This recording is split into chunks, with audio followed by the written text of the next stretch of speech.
Nezuko has been one of the fan favorites since the beginning of the show. Even though Nezuko is not the protagonist of the series, she has definitely been the catalyst in the development of the anime. After all, Tanjiro began his demon slayer journey in order to find a cure for his sister. But have you ever wondered how different the story would have been if Nezuko could not restrain herself and started eating humans? What if Muzan's influence was so strong that Nezuko could not fight back? Well, we have, and we think that the story could pan out in 3 different ways, all depending on what Ju does in episode 1. That you see, in the first case scenario, we will assume that Ju does not find the Kamado siblings at all, and hence Tanjiro is left alone to deal with his sister that has just been turned into a demon. We know that in the original story, Nezuko was still somewhat aware of what was going on, hence why she was crying while attacking Tanjiro and why she reached to protect her brother from Tomioka. But since in this timeline, Muzan's influence is so strong, Nezuko does none of those things and keeps viciously attacking her brother. Tanjiro, being the kind-hearted brother he is, and having just lost all the rest of his family, he tries to make Nezuko realize what is going on. Tanjiro refuses to give up on his sister and keeps struggling to remind her that he is her brother, but without success. Muzan's influence is so strong that Nezuko ends up killing and eating her brother. I know this sounds terrible, but hear me out. The story becomes very interesting from here onwards. After eating Tanjiro, Nezuko goes on to eat many more people and keeps becoming stronger and stronger. Nezuko becomes a part of the 12th Kazuki in no time, given that she fought Daki and White almost literally wiped the floor with her. Then we would argue that Nezuko, within a few months of eating humans, she would be at least lower moon level, if not upper moon level. Yeah, we admit that Jayataro was the real upper moon 6 and not Daki, but Daki was at least lower moon level when Nezuko fought her. Nezuko would not become part of the upper moons immediately because that takes multiple years and that would require her defeating another upper moon, but within a few months, she would surely be stronger than the rest of the lower moons, and hence be at least lower moon 1. With Nezuko eating humans, all of her abilities would skyrocket. Her regeneration ability was already on par with that of the upper moons, and all that while not even eating people. In this timeline, however, Nezuko has the best regeneration among the 12 demon moons, upper moons included. Her blood demon art is way more destructive. Her flames are able to turn whatever they touch into ashes, and she is even able to set bomb traps throughout the place with her blood that Nezuko can willingly cause to explode. Not to mention that her physical strength, speed, and even shapeshifting ability are improved greatly as well. Nezuko could even significantly grow in size this way. So in simpler words, yeah, Nezuko would be way too overpowered and would be on demon time both literally and metaphorically, but you see, the story would also be greatly impacted by Tanjiro's death as well. In Tanjiro's absence, no one kills the hand demon during the final exams. When it comes to Zenitsu and Inosuke, they do meet during their first mission against Kyogai and the hand demon. Even with extreme difficulty due to Tanjiro's absence, they still manage to defeat this demon duo. But if you thought both of them would keep this up for much longer without Tanjiro and Nezuko, well, think again. When faced with Ruby's spider family, Zenitsu was lucky enough to be put up against Ruby's brother, and hence makes it out alive until help arrives. But Inosuke, on the other hand, is not so lucky as he is put up against both Rue and Rue's father. Inosuke unfortunately stands no chance at this stage, and hence dies within a few seconds. He was both outnumbered and outmatched, and hence could not hold on until the help of Tomioka and Shinobu arrived on Muzan's side. When he kills the lover moons, he spares both ENMU that played it clever against Muzan, but also Nezuko. You see, he allows Nezuko to live because she showcased extreme progress within a very short period of time. So Muzan acknowledges that she can become a great asset in the near future. Not only that, but Muzan even gives Nezuko additional blood, just like he did with ENMU. Nezuko is now even stronger. The worst part for Muzan is that even if he were to eat Nezuko just like he did with the other lower moons, he would have conquered the sun without even knowing it, as Nezuko has always been immune to sunlight. Fast forward to the Mugen trainer. Originally, Rengoku was meant to go alone in this mission. You see, Hashiras are almost never sent on missions 2 at a time. There are only 9 Hashiras and each is responsible for their own area to protect. So that would be impossible for them to cover all the necessary areas if they went on missions 2 at a time, especially on this mission, that from what they knew, this could even be the work of a lower class demon. Hence, during Rengoku's mission on Mugen Train, only Zenitsu accompanies him. Rengoku manages to defeat ENMU, but in doing so, many people die due to the absence of Nezuko, Tanjiro and Inosuke that helped in protecting the people within the train. If you thought that was bad, wait to hear for what's about to follow. In the entertainment district, Arc Tengen is again sent only with Zenitsu for the same reason that Rengoku was accompanied only by Zenitsu against Yutaro and Daki, although while in sleep mode, Zenitsu can hold his own weight against Daki, Tengen cannot defeat Goturo on his own. When Zenitsu is winning against Daki, Yutaro gets frustrated and attacks Zenitsu in order to protect his sister. Tengen loses Gotaro for a moment and Zenitsu ends up dead. Tengen is now fighting both Daki and Gotaro. The fight of him against Gotaro 1v1 was already very difficult.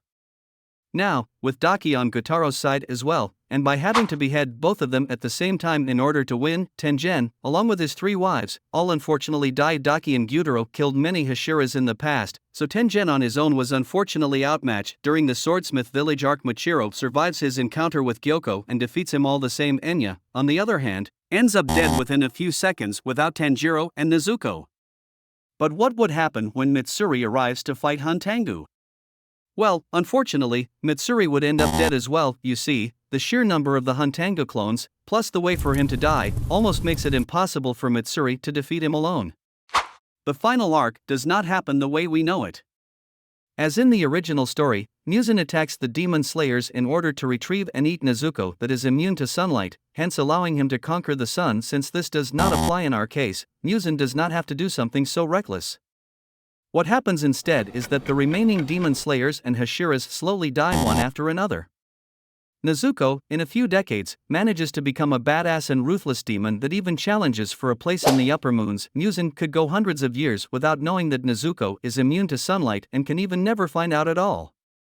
Some people might argue that if Nezuko was immune to sunlight, then Muzan would know. Well, that would be true if Nezuko actually stepped in the sun and did not disintegrate. Since Nezuko is that strong now, it could take hundreds of years for someone strong enough to appear and hence force Nezuko to be exposed to sunlight. If you found this version of the story very sad for your taste, told your horses. Because the second way the story could play out is, you see, all the way back to episode 1. If we assume that you actually arrived in the Kamado residence and witnessed Nezuko's attack on Tanjiro, then the story would develop in a much different way. For this timeline, we will assume that after Tomioka attacks Nezuko, she somehow manages to escape. The only way this would be possible is through a weather phenomena like a snowstorm that made you lose sight of Nezuko and hence allowing her to escape before Tomioka can kill her. Otherwise, without a proper distraction as a fully fledged Hashira, Tomioka could easily catch up to Nezuko that was very weak at this point. After all, Tomioka has both the strength and experience, while Nezuko had just become a demon and was also very hungry and weak from her transformation. When Nezuko escapes, Tanjiro was left lying in the snow, shocked of what had just happened. His entire family was killed, and the only survivor was turned into a demon.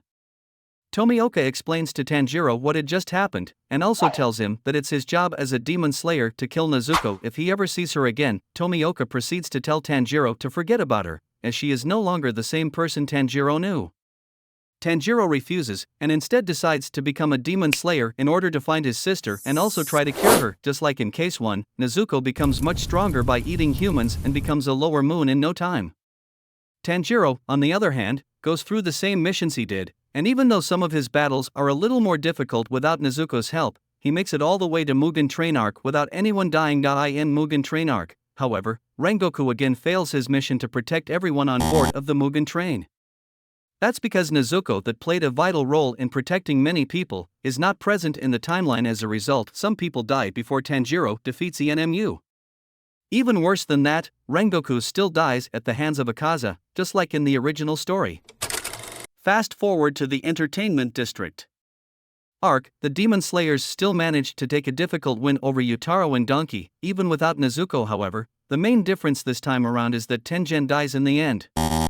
That's because without Nezuko's flames that offered a healing aid to Tengen in the original story, his injuries would be too severe for him to escape death. Plus, Tengen would probably receive even more injuries without Nezuko's help throughout the fight. But wait, because the next change is the most exciting one so far. In the Swordsmith Village arc, the demon that is sent alongside Gyoko, who found the village, is Nezuko and not Hantengu. Muzan finds it entertaining to send Nezuko to kill her own brother. Plus, he wants to reward her for the strength and progress that she showcased so far. Mochiro would still defeat Goko, just like in the original story, but Tanjiro and Genya, who are left to fight Nezuko, face some different problems. Tanjiro, with tears in his eyes, encounters his sister that now resembles a demon much more than she did in episode 1. Nezuko is now a fully fledged demon moon. Although she may not be an official upper moon, her strength is for sure comparable to that of an upper moon. Tanjiro tries for one more time to convince Nezuko to have a change of heart, but Nezuko mocks him. Muzan's influence is very strong. Genya says enough, and attacks Nezuko with intent to kill. Tanjiro, on the other hand, screams for Genya to not kill her.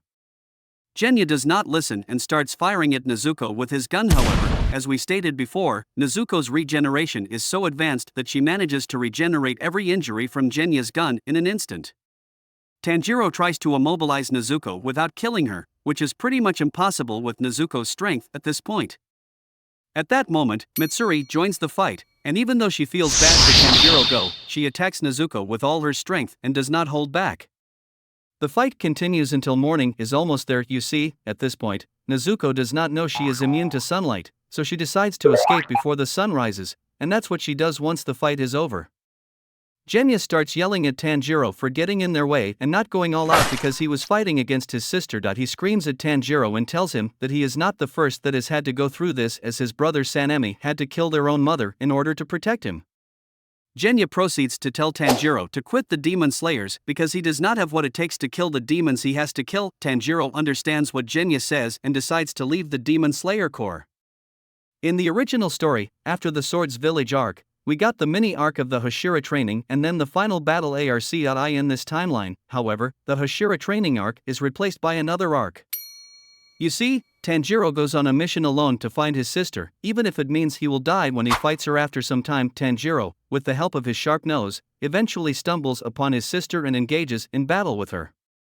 After a few slashes, and while Tanjiro is losing because he does not want to kill his sister, Tomioka and Shinobu appear. As soon as the two Hashiras find Nezuko, they send a raven to the other Hashiras for backup. In this timeline, Tomioka feels responsible for allowing Nezuko to escape in episode 1 and hence has also been searching for Nezuko from the start. Nezuko is now faced against Tanjiro, Tomioka, and Shinobu, and to be honest, Nezuko could not have gotten a worse matchup.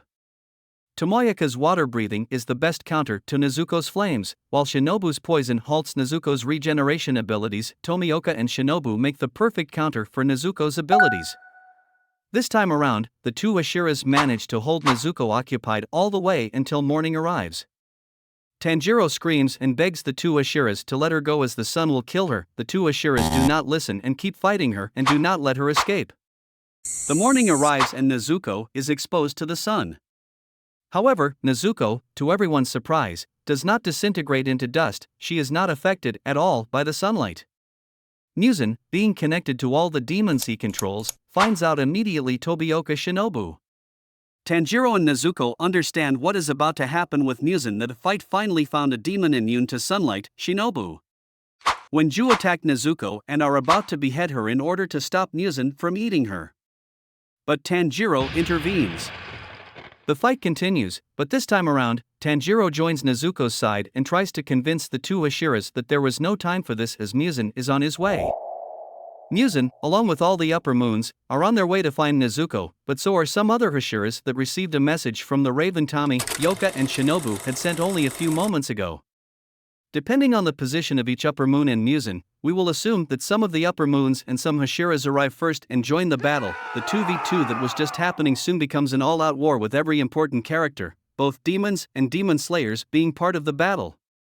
In this timeline, Nezuko, instead of being at the infirmary getting treated in order to turn back into a human, she actively fights against Muzan and the other upper moons. When the demon slayers see that Nezuko is on their side in order to fight Muzan, they stop attacking her and are focused on Muzan and the rest of the upper moons. Meaning that in this timeline, the only difference with the final arc is that Nezuko is now both stronger as well as actively fighting against Muzan. It's like the demon slayers have an additional character that is at least as strong as one or two Hashiras on their side. Now the Nezuko fights alongside them. Hence, just like in the original story, they eventually win, but surely with many casualties as well. We will assume that Nezuko dies in the end. Her death could be while she protects her brother. This could be a poetic end that would also serve as a redemption to Nezuko that took the lives of many people to get to the point she is now, but in the end, everything she did helped the demon slayers to defeat Kibutsuji Muzan once and for all and save countless lives in the future. Every mistake Nezuko did and every human she ate helped her become stronger and hence helped in defeating Muzan. If you enjoyed this alternate timeline, then you'll be thrilled with the third way our story could develop if Nezuko started eating humans. The third way is by having Tomioka kill Nezuko on the spot during the first episode, but more of that in this video where we analyze exactly how the story would develop in this alternate universe. Go on, check it out.